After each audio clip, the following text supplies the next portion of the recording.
When he came in 20, he was seen as, good old Joe. He's going to unite. He's going to calm the waters. And it was anything but.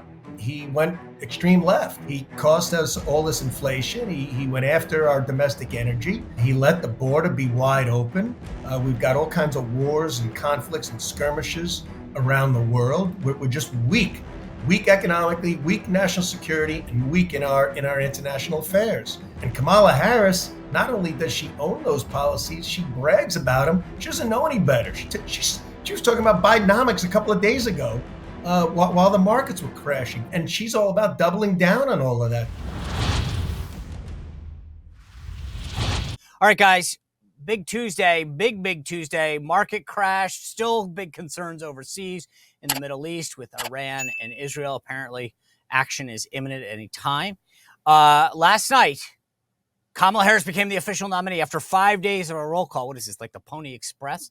Apparently, she is now the official nominee of the Democratic Party because, they wanted to get this thing done before any dissent in Chicago happened. Then this morning, she announced Tim Walz, the governor of Minnesota, shocking a lot of people, not choosing Josh Shapiro, the governor of Pennsylvania.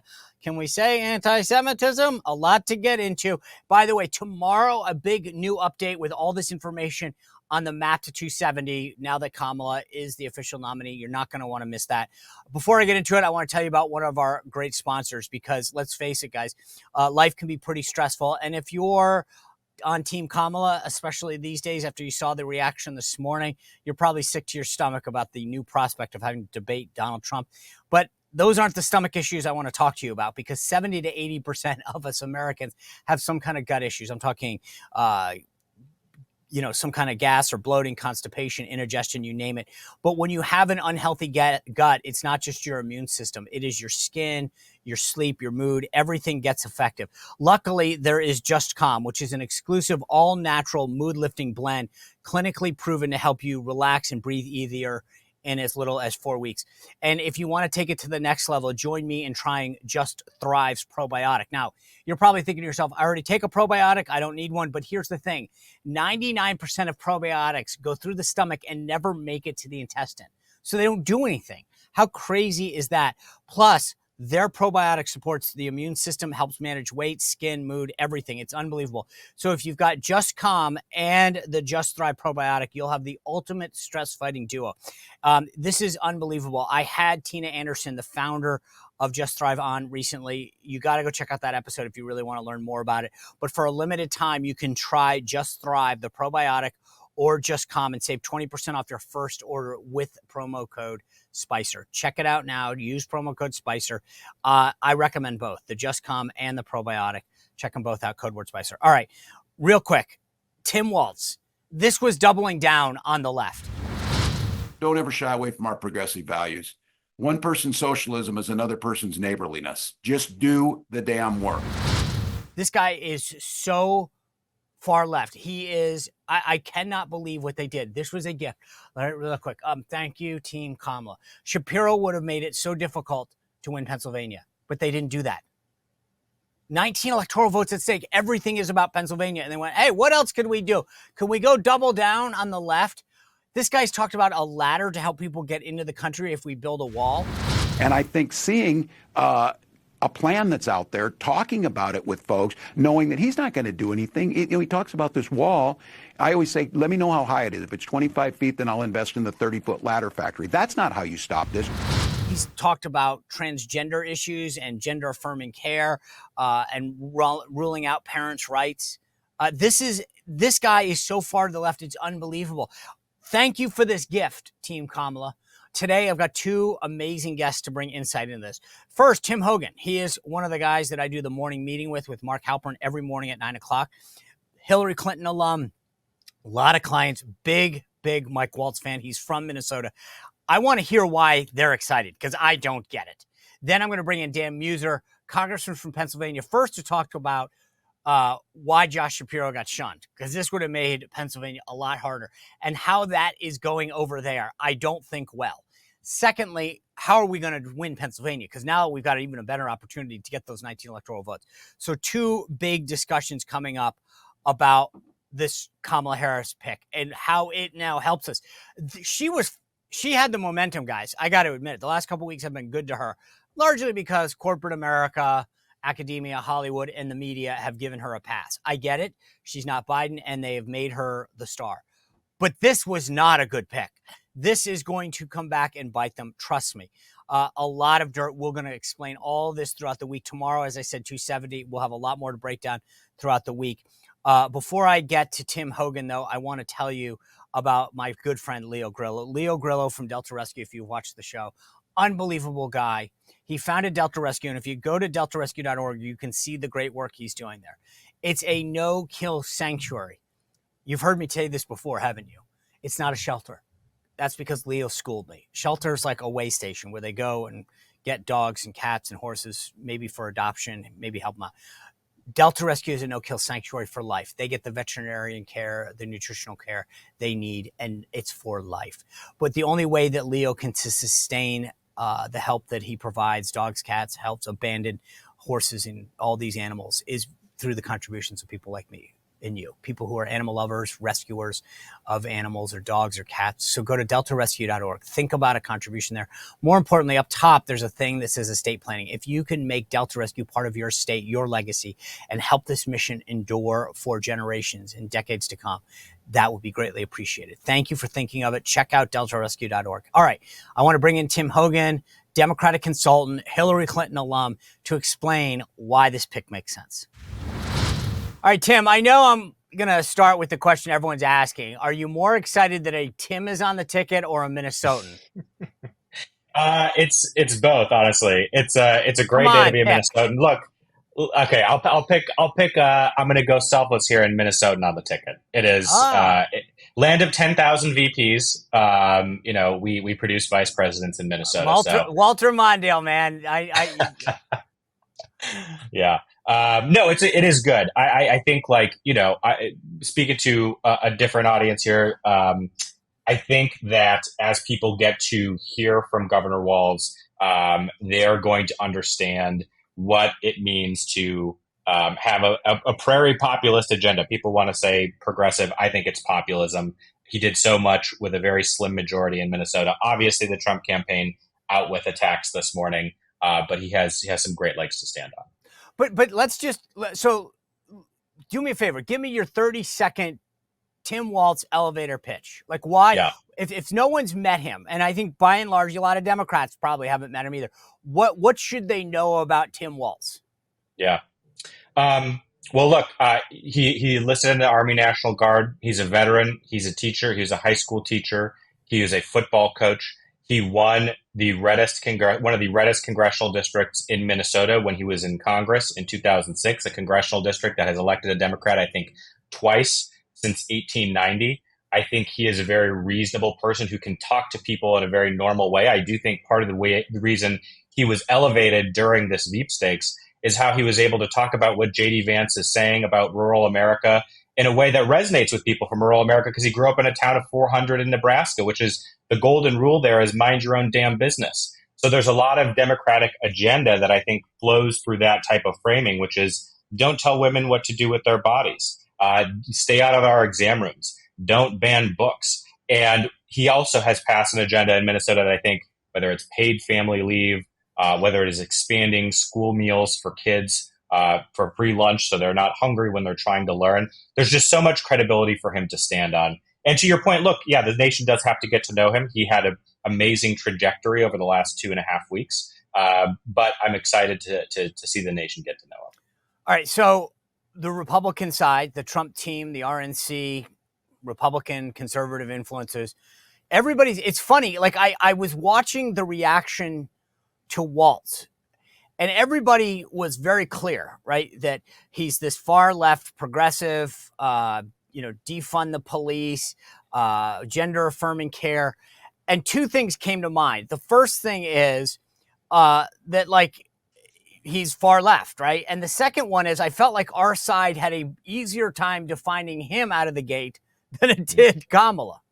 Yeah, interesting. I mean, I think what I've seen from the Trump campaign so far is just kind of a reiteration of everything they're trying to say about Kamala. I mean, out of the gate, they called him like a West Coast wannabe, which to me from Minnesota is hilarious, right? Like, this is a guy who spends his time pheasant hunting, who is a rural Minnesota guy. Again, understands how to talk to people, grew up on a farm. I think part of the Trump framing was like, he's insulting rural voters by saying, like, it's mostly cows out there. I mean, like, he said that because, like, that's where he lived. That's where he grew up. That sensibility and that mindset is what has guided him through his career. So I think what's interesting to me is, like, I don't know that I've really seen anything new in the Trump approach. And, like, as we've talked about, if the first consideration for VP is, like, do no harm, I don't see anything new. I see them using the California liberal San Francisco attack, but I just don't think it passes muster with Walz. We'll see, you know. But I would have juxtaposed that. Like, I've said this, you and I do this morning meeting every morning with Mark Halpern at 9 a.m. I hope everyone tunes into that to hear more of the political back and forth about what's going to happen in the next 24 hours. As a Republican who wants Trump to win, I was very concerned about Shapiro because of the 19 electoral votes that I don't think it was a guarantee, but I think he could have made a very strong play. And while I'm not a big fan of vice presidents and what they do on tickets, I do think that Shapiro could have brought a lot more to the ticket. Why am I wrong? Yeah.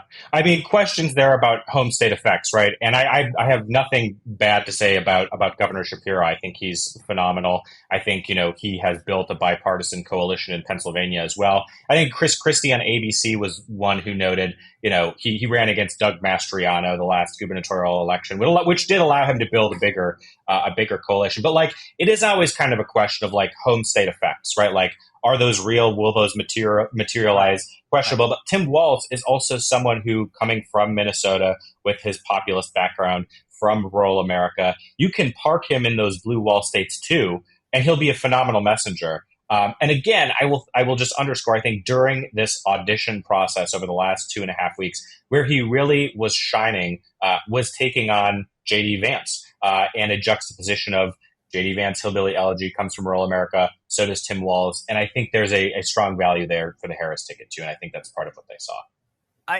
The other question is, do you think, I mean, like, one of the narratives coming out of Shapiro world, obviously there's a lot of people who are trying to talk about anti-Semitism, but then there's also questions about Josh Shapiro's ambition, and that, do you really want that as a partner? Do you want somebody who's constantly trying to show you up? And I understand that if you're the presidential nominee, you don't want a VP who's sniping at your hit, you know, kind of biting at your ankles, trying to figure out what their play is. How much do you think that went into to factor for her? Because Walz doesn't seem like a guy that's going to outshine her. Yeah, it's an interesting question. I don't know, right? Like, that is, I will just say, I think there is part of this vetting process, which, again, we did in a very condensed time period, right? The shortest Veep stakes we've ever really had, where one of those final meetings is you go and you sit with the top of the ticket and you have a conversation about how your agendas align, how your values align. I think for Walz, it mostly is that, like, he stands on his own. And I think there is a question there. And I'm not saying in any way like Shapiro failed this test, but I can absolutely understand how in that meeting with Harris, having a discussion and saying, can I have lunch with this person for the next 4 years? And are we aligned on values and agenda? And I think the answer with Walz is a resounding yes. I can't speak to anything about Shapiro, whether it's yes or no there too. Obviously he was a finalist in this conversation as well. But I really just do think, and again, he has a lower profile, but it has exploded. It's Tim Walz's trajectory through this process that has gotten him here. So politically speaking, when this choice came out, a lot of people on my side breathed a collective sigh of relief. Oh, thank goodness it wasn't Shapiro. Okay. Right or wrong, to your point about home state, like, would he have carried Pennsylvania? We don't know, right? I think there's some serious questions about that. I believe that he would have made it much more difficult. Okay. That being said, what does it say that people like me and the Trump team sort of breathed a collective sigh of relief and said, thank God it's Walz? Are we misunderestimating this guy? Don't we know him well enough? But I mean, the stuff that I see already in the first several hours is gender affirming care, support for Black Lives Matter, failure to address some of the stuff. There's even attacks on his military service coming from some of his former Army National Guard's fellow soldiers. Yeah. I mean, I think what I will say to the sigh of relief is you all have an excellent poker face, and that is what you all are doing. But look, whoever got picked, but here's what I would say. If Shapiro had been the pick, honest to God, if this morning it had said Harris chooses Shapiro, I'm not sure what my initial reaction would have been. Like, honest to God, if you called me and said, it was a mistake, it's Shapiro, I would have gone, all right, I got to think about this. I honestly... Yeah. It was reflexive when it was Walz. Thank God this guy so far to the left, she cements the vision of, progressive. And I get your point. But it made the attack easy. It was, we're not faking it. We're not going, okay, we got to paint him as some leftist. I don't know. I don't know. I think that, again, either way, whoever gets picked, right? There's a statement that's ready. There's oppo that's ready. That's going to go out. I think the attempt to paint, again, Tim Walz as a leftist who I think passed a populist agenda in Minnesota, who's from rural Minnesota, who represented a rural Minnesota district, who sat on the Veterans Affairs Committee, did a lot for veterans benefits as a congressman. There are attacks on any candidate. I don't think it's really going to stick. And I also think it is personality-wise. If you listen to him speak, if you watch how he talks about rural America and his upbringing, I think there is, to your point too about the map, he expands the Harris ticket's ability to communicate with those voters. So, is there potentially a home state effect in Pennsylvania with Josh Shapiro? Sure, absolutely. Are there weaknesses to both candidates? Sure, absolutely. But I do think this bet is not what conservatives want to paint as oh my gosh, we're doubling down to the left. Now, I understand that is the frame. That is what's going to be pushed. I don't think anything getting Walz on the ticket, the issues change or the nature of how Republicans are going to communicate that message changes. I just think Democrats have added an incredibly effective communicator and a very good attack dog to the ticket who speaks to people in rural America. And I think that's expansive for Democrats. I think that's big. So one of the big hits against J.D. Vance was, he doubled down on Trump, right? And frankly, I don't know that that's that harsh of an attack. I maintain Trump wanted somebody who bought into the agenda, didn't believe that he, quote, needed anything. Isn't the same now true of her? She doubled down on her policies. I mean, Walz is not a moderate, right? You can say what you will, but it's not like she's pivoting to the center or trying to ameliorate some concerns here. This is, at best, a double down, if not going further to the left. Yeah. I guess as people get to know more about him, we will also see a little bit more about his congressional record when he represented a deep red district. In Minnesota, we are the Democratic Farmer Labor Party, not just the Democratic Party, and it is reflective of the agenda. So I fundamentally disagree with the idea that this is a drastic shift to the left. Again, I know that Republicans are going to push that. He's done things that are populist in Minnesota that are reflective of a broader agenda, capping insulin at $35, paid family and sick leave for when people get sick to be able to take care of your relatives. Those are popular things, right? Those are not leftist things. And I think he's actually very good at framing that question. The conversation we're having right now, right? He is very good at framing that question because he, during this process, when he was doing interviews on cable, he got those questions. And his reaction to, go watch the Jake Tapper interview that he did last weekend. Of all her potential running mates, you might have the most progressive record as governor. I know you were more of a moderate when you were in the House, but you've legalized recreational marijuana, you passed universal background checks on guns, you expanded LGBTQ protections, you implemented tuition-free college for low-income Minnesotans. There's free breakfast and lunch for school kids. Do you think your record is an asset to the ticket, or would it risk fueling Trump's attacks as you being a big government liberal? What a monster. Kids are eating and having full bellies so they can go learn, and women are making their own health care decisions. And we're a top 5 business state, and we also rank in the top 3 of happiness. Look, they're going to label whatever they're going to label. He's going to roll it out, mispronounce names, to try and make the case. The fact of the matter is, where you see the policies that Vice President Harris was a part of making, Democratic governors across the country executed those policies, and quality of life is higher, the economies are better, all of those things. Educational attainment is better. the question that he got about this agenda and saying, like, isn't that leftist? His answer is to bring it back to the center and explain that, no, these are just things that people desire, that are popular, that kids need full bellies in order to go to school and learn. So I think it's also about the messenger and how he discusses it. And I think he's a great messenger for it.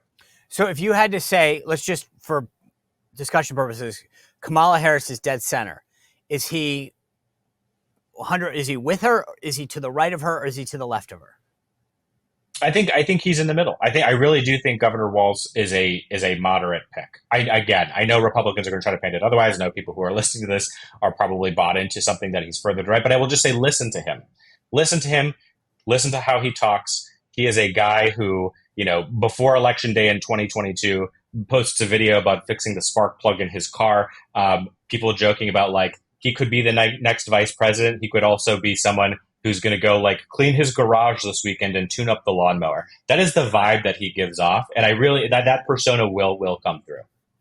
One issue that always, well, not always, but has recently concerned me on our side is how our party has addressed the abortion issue. Frankly, I don't think it's tough enough. I think our side is weak when it comes to doing it. And the left, to their credit, has capitalized on this. That being said, do you think his position on gender affirming care is could be a liability to him in some of these rural areas, Arizona, Georgia, even in Michigan and Pennsylvania, that suddenly might negate some of this when it comes to the position of women? Yeah. I mean, my immediate take there is no, I don't think so. And I will just on the abortion question, which to your point, I think has very strong resonance. There's also good contrast bringing him on the ticket with that. One, codifying abortion protections in Minnesota, extremely important, shows a pathway forward there. I think also, two, talking about his personal story and his family's journey with IVF, in particular, putting him on stage with J.D. Vance with the comments that we have heard about childless cat ladies, I think is a really, really strong contrast. It's a message that he drove over the last couple of weeks. And I think that is going to be the focus of the debate. Let me ask you more of an existential question. You know where I stand on this. I know you and I love talking about this because we're political operatives.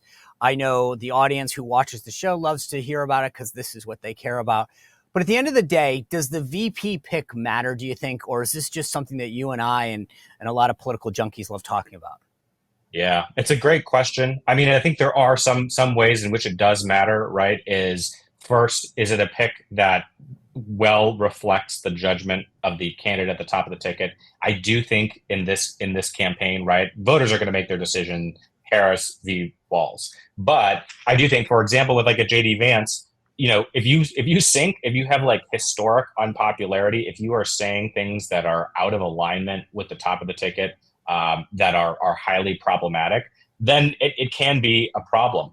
I think the VP pick also sometimes is someone who bolsters geographically or in battleground states or message-wise or with experience. And I think Walz brings, again, some of that to the ticket. We're going to see how this plays out. We'll see what sticks from the Trump campaign. We'll see what the pushback is and the flexibility of the Harris team and the Walz team to respond. I think VP picks in elections that are exceedingly close can matter. I don't think you can say it doesn't or couldn't whatsoever. When we're having elections that are decided by tens of thousands of votes in battleground states. Yeah, I think that's a good point. I mean, I think that I've always believed that it reinforces. Like, so there are times when someone can say, maybe I wasn't sure if I was going to vote for Trump, but I like J.D. Vance, and so therefore it's going to make it, more palatable to me. Or I think that this candidate was tough. So it reaffirms a position sometimes. So Mike Pence helped Trump with the evangelical community. I don't know that they wouldn't have voted for him, but they definitely wouldn't have been as enthusiastic.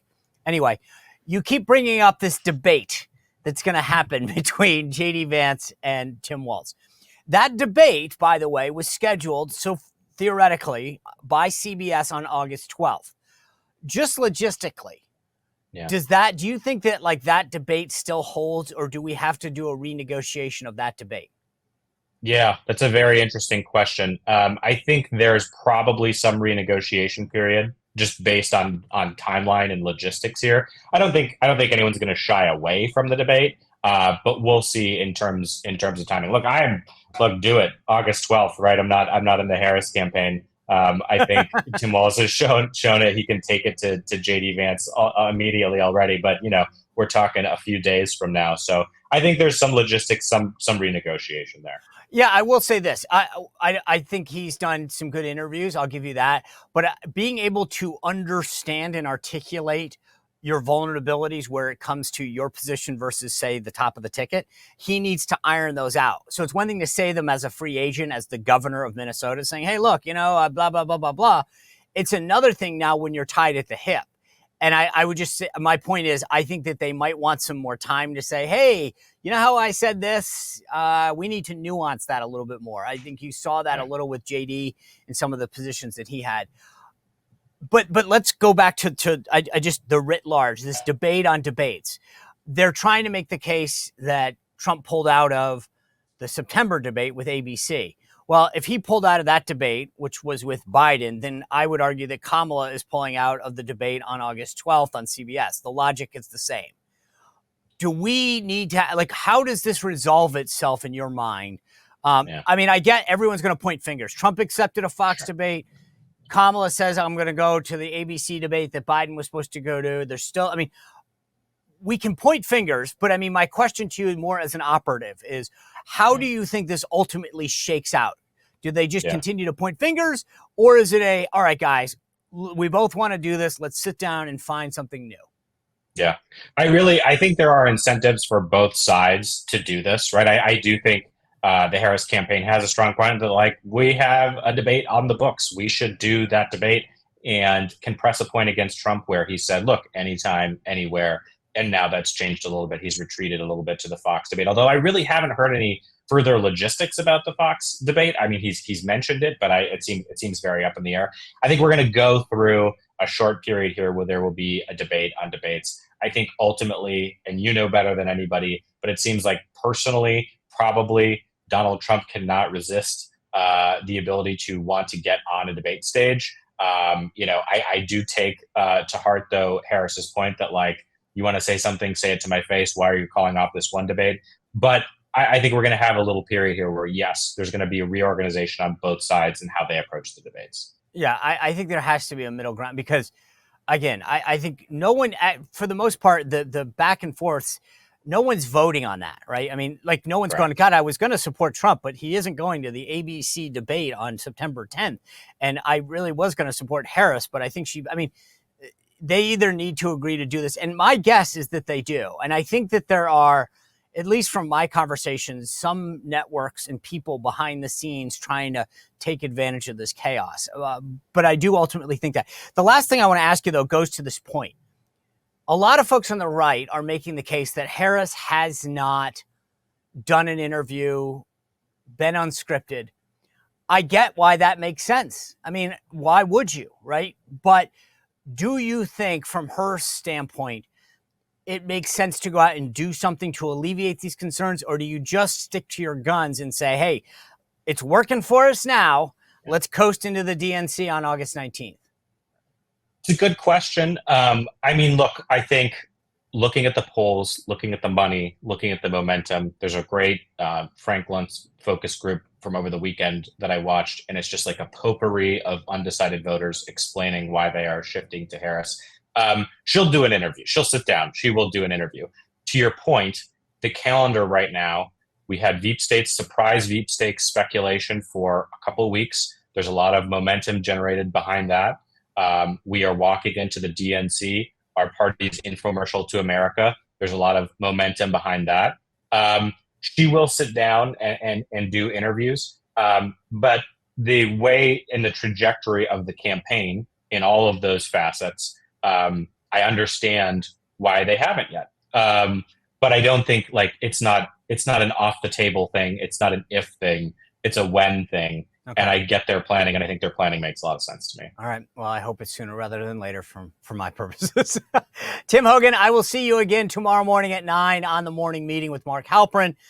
Thanks for joining us today. I really appreciate your insight. Thanks, John. All right. That was interesting from the Dem side, why they think this is going to work for them. Now I want to bring in Congressman Dan Meuser of Pennsylvania to talk about the reaction, how it's being perceived in Pennsylvania, this big snub of Shapiro. And secondly, how we're going to win. All right, let's go. All right, Congressman, is this a pick of Mike Walz a good thing for Pennsylvania or a bad thing for Pennsylvania? Because Governor Shapiro, your guy there, got dissed. Well, what's a bad thing for our country is the idea that Kamala Harris, Vice President Harris, could possibly have a chance at winning the White House. And that's what people are going to be voting for in the end.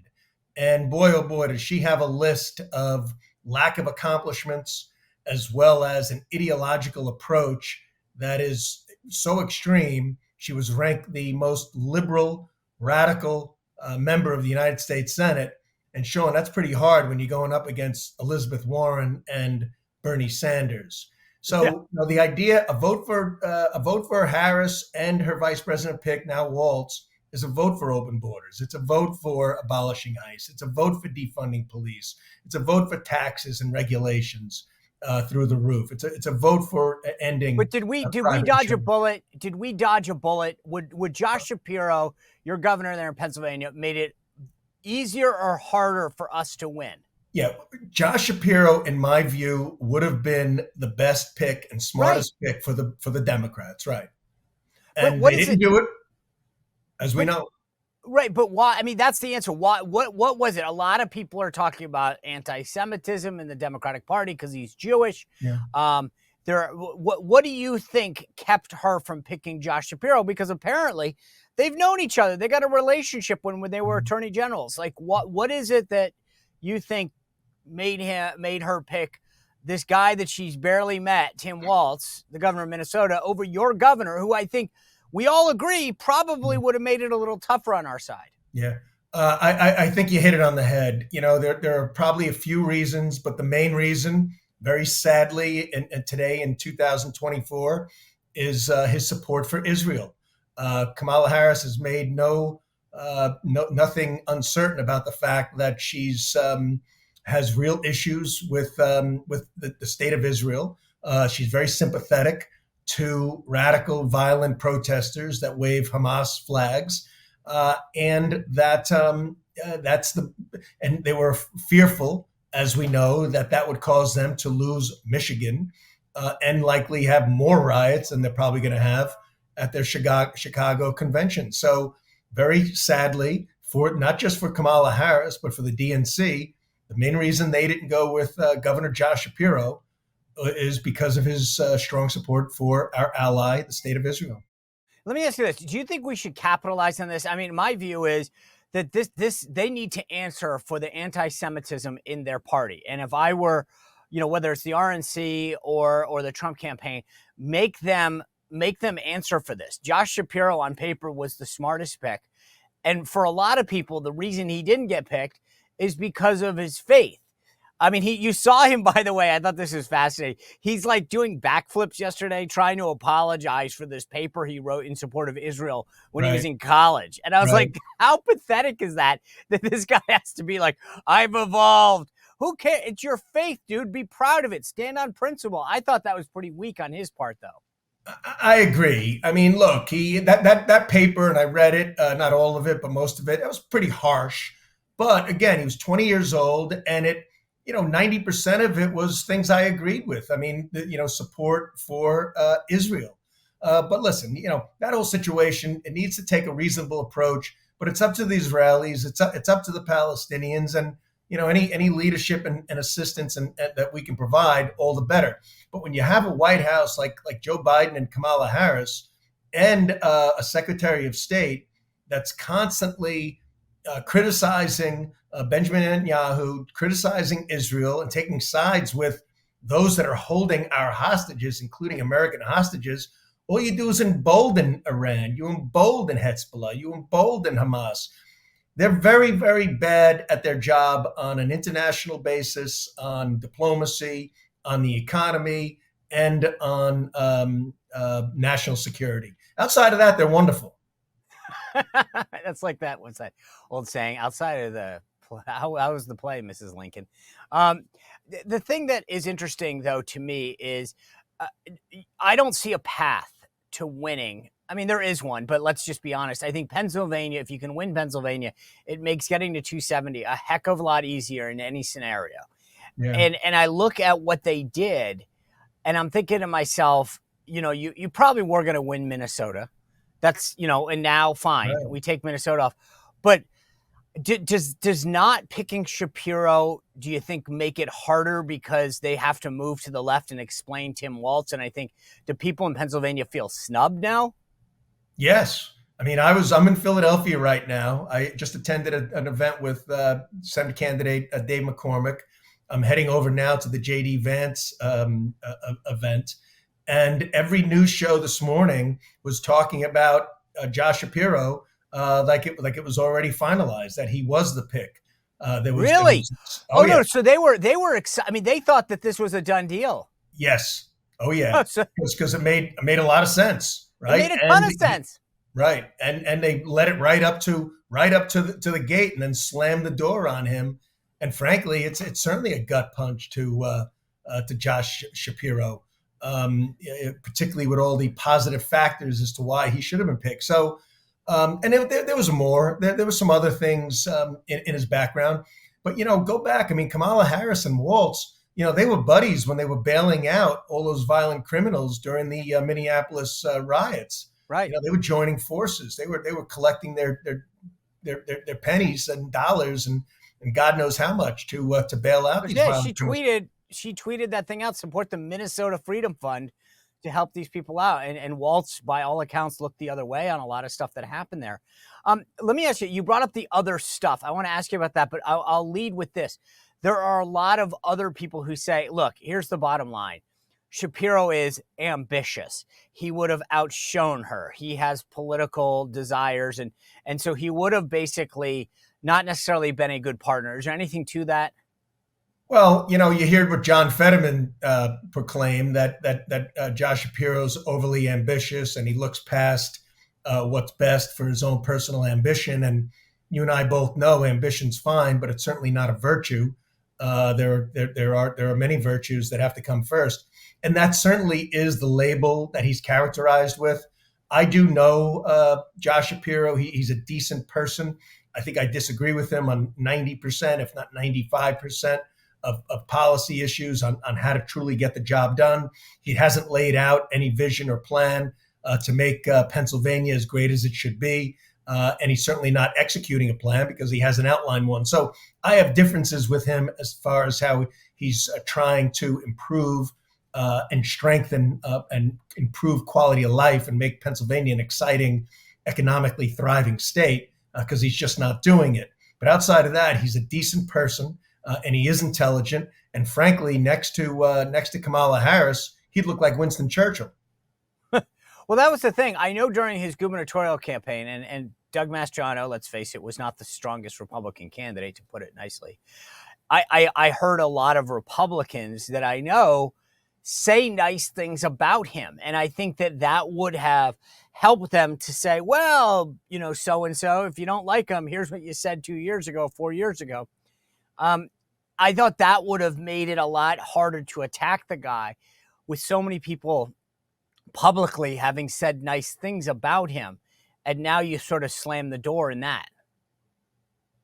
Yes, very much so. People do say nice things about him. There are Republicans say nice things about him. We've just had an event, as I said, for Dave McCormick, and there were a number of people from Philadelphia that care most about Pennsylvania. More so than the political affiliations and business development, as I said, quality of life, and they have appreciation for Josh Shapiro. Again, don't agree with him all that often, but have appreciation for him. And again, I mean, this was a gut punch. I mean, to lead him right up like this, to let everybody come to believe that our governor is going to be Kamala's pick, and then shut him down for a self-proclaimed socialist from Minneapolis. How awkward is that Philadelphia event? They're kicking it off in Philadelphia where you are today, right? And it's just, I think Shapiro probably thought, okay, this is great. I can just walk wide over. Do you think suddenly he's going to have a scheduling conflict? It's like, he had cleared his schedule. He had bailed on all those Hamptons fundraisers. And now suddenly he's going to be like, I forgot I have a hair appointment.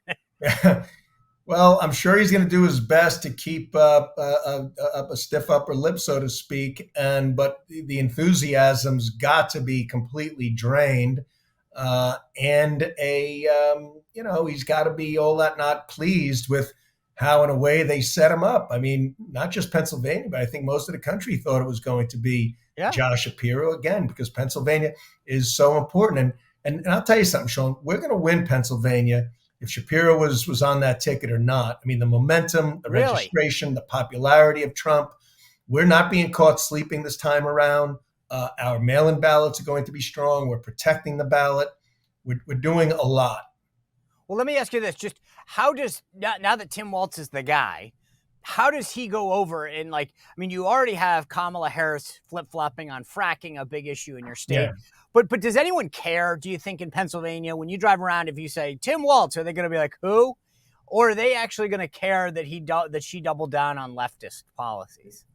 Then they're not going to know who he is. They're not going to care. I'm sure he'll barely be in the ads. And the only thing that he can talk about, let's face it, is taxes, excessive spending, sanctuary cities, open borders, boys playing in girls' sports. Yep, the gender stuff. I don't know who that appeals to. I don't know anybody that it does. I mean, apparently it appeals to some, but certainly not the vast majority of Pennsylvanians or Americans, for that matter. All right, so you said that, regardless, we would win. Why? What you were mentioning this. What is different now that is going to put Pennsylvania in Donald Trump's column in those 19 electoral votes? Why? What has changed fundamentally in terms of mechanically what's going on our side and maybe some of the laws or the interpretation of when you can vote? Well, people are paying a little bit more attention to the fact that Biden, he's not on the ballot this time. As we know, he was forced out, quite literally. But when he came in 20, he was seen as, good old Joe. He's going to unite. He's going to calm the waters. It's going to be fine. And it was anything but. He went extreme left. I mean, he cost us all this inflation. He went after our domestic energy. He let the border be wide open. We've got all kinds of wars and conflicts and skirmishes around the world. We're just weak economically, weak national security, and weak in our international affairs. So, so there's a lot of Biden buyer's remorse, especially when it comes to gasoline and groceries. And Kamala Harris, not only does she own those policies, she brags about them. She doesn't know any better. She was talking about Bidenomics a couple of days ago while the markets were crashing, for crying out loud. And she's all about doubling down on all of that, increased taxes. I mean, she wants to increase on capital gains taxes to say 35 to 40% on just on assets, not even on profits. So the markets will seriously crash if, in fact, they think that she could be elected. And so that's what's changed to a large degree. But so there's no more faith in Bidenomics and Biden Harris. But what's also changed is the appreciation for President Trump, remembering his years in office, and for the work that we've done with working against ballot harvesting. And we've increased, Sean, over 350. We have 350,000 more Republicans registered compared to Democrats than we did in 2020. That's a lot. President Trump lost by 81,000. We now have over 350,000. And frankly, Josh Shapiro would have pulled some of those, even if he pulled as many as 100,000. I still think we would have won, but we don't have that problem any longer. In fact, I think people are going to be resentful in Pennsylvania to the Harris-Walz ticket. So I know last time there were some concerns about signatures and ballots coming in after Election Day. Beyond all the stuff that you just mentioned, have there been reforms to the voting process at all? There have been. We got the Secretary of State, who I'm staying in touch with, that seems to, he's actually a Republican, Al Schmidt, who we're not completely relying upon him, but I don't think he's going to do the wrong thing deliberately. Our voter rolls are more secure. We do have concerns about illegals voting. The registration, the automatic registration for those who get driver's licenses in Pennsylvania was a concern, but it turns out Republicans have actually registered almost 2-to-1 to Democrats on that. So even that little finagle manipulation change came back to backfired on them. So, which most usually liberal actions do backfire, and that one did. So we have that going for us, and I really think we just have all the Biden buyer remorse. There's nothing that people in Pennsylvania find terribly attractive about Kamala Harris based upon her record. Now she's a decent woman. There's nothing to do with that. Being from African American descent, I think is probably a positive in many ways. Frankly, and all that. Being perhaps the first woman president, if God forbid, and I mean that she were to win. And I only say that because her policies are just so un-American. I mean, they just run a roughshod over what has made our country great. It's not socialism. It's free market capitalism and the land of opportunity, not the land of big government. Right.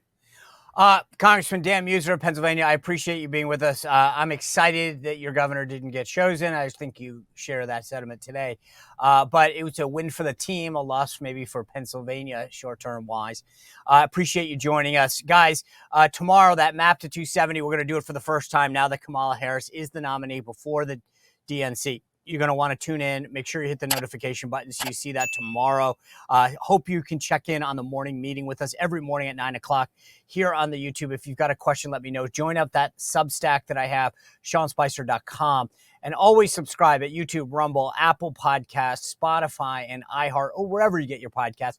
We'll see you back here tomorrow on The Sean Spicer Show. Well, if you enjoyed this content, make sure to like this video, subscribe, and click the notification bell to get more.